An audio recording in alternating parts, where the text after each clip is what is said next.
ఒక చరిత్రకు శ్రీకారం చుట్టేటువంటి కాపర్ డ్యామ్ కి ఈరోజు మనం శ్రీకారం చుట్టాం. ఇప్పటికే మీరు చూస్తే అనేక పనులన్నీ ముమ్మరంగా జరుగుతున్నాయి. 170% మట్టి పనులు పూర్తయినాయి. దగ్గర ఇంకొక 30% పూర్తి కావాలి. అనుకున్న లక్ష్యం ప్రకారం అది కూడా పూర్తి అవుతా ఉంది. డయాఫామ్ వాల్ కూడా ఈ సీజన్ కి 50% పూర్తి కావాలి. అది కూడా పూర్తి చేయడానికి అన్ని ఏర్పాట్లు చేసి పవర్ ఎల్ఎన్టీ 2 కూడా ముమ్మరంగా పనులు చేస్తున్నారు. ఇంకో పక్క గేట్లు కూడా 48 గేట్లు పూర్తిగా ఫ్యాబ్రికేషన్ అనుకున్న ప్రకారం జరుగుతూ ఉంది. ఇప్పటికే 20 గేట్లు పూర్తయినాయి. ఇంకా 28 గేట్లు అనుకున్న సమయంలో పూర్తి చేయడానికి ముమ్మరంగా ఏర్పాట్లు జరుగుతున్నాయి.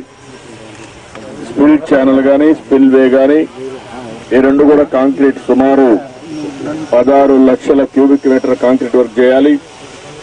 ఆ పనులు కూడా ముమ్మరం చేశాం. ఎక్విప్మెంట్ అంతా వచ్చింది.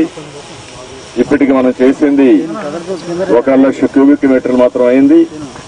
దాన్ని కూడా ముమ్మరం చేస్తున్నాం. అదే సమయంలో ఈరోజు చూస్తే ఈరోజు 2 ప్రోగ్రాములకి, ఒకటి కాఫర్ డ్యామ్. ఈ కాఫర్ డ్యామ్ చూసినప్పుడు 28 లక్షల క్యూసెక్స్ ఆఫ్ ఫ్లడ్ ని డిశ్చార్జ్ చేసే విధంగా మనం ప్రొటెక్ట్ చేసే విధంగా పెట్టుకున్నాం.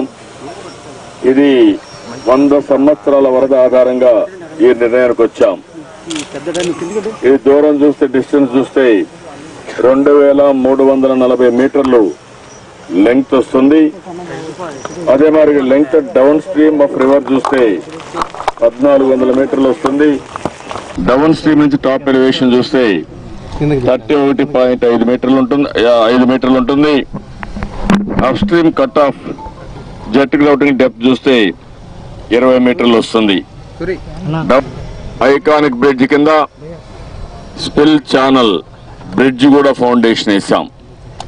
అది కూడా దగ్గర 1400 మీటర్లు, అంతేనా, 1000 మీటర్లు పొడవు ఉంటుంది. దానికి కూడా ఈరోజు ఫౌండేషన్ వేసాం. స్పిల్ ఛానల్ కవర్ చేయడానికి, క్రాస్ చేయడానికి పెట్టుకున్నటువంటి ఇది బ్రిడ్జ్. ఇది దీనివల్ల ECRF dam and other works అంతా కూడా ఈ మెటీరియల్ అంతా క్యారీ చేయడానికి ఉపయోగపడుతుంది. సీజన్ కానీ వర్షాలు పడే సమయం కానీ అన్ని క్యాలిక్యులేట్ చేసే టైం పెట్టుకున్నాం. దాని ప్రకారం ఎక్విప్మెంట్ తయారైంది.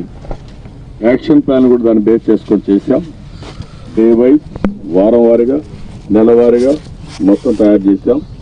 రాబోయే 365 డేస్ కి ఒక యాక్షన్ ప్లాన్, ఆ తర్వాత 2019కి టోటల్ ప్రాజెక్ట్ పూర్తి చేయడానికి ఒక యాక్షన్ ప్లాన్.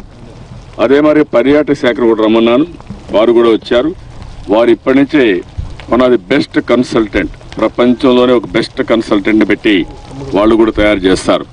పార్టీస్ ఎన్ని కుట్రలు, కుతంత్రాలు, బాధలు, వాళ్ళ ఇది చూస్తే ఒకసారి పాపం భరించలేని సమస్య వాళ్ళకు. వాళ్ళు డైజెస్ట్ చేసుకోలేకపోతున్నారు, ఏంట్రా అయిపోతా ఉందని.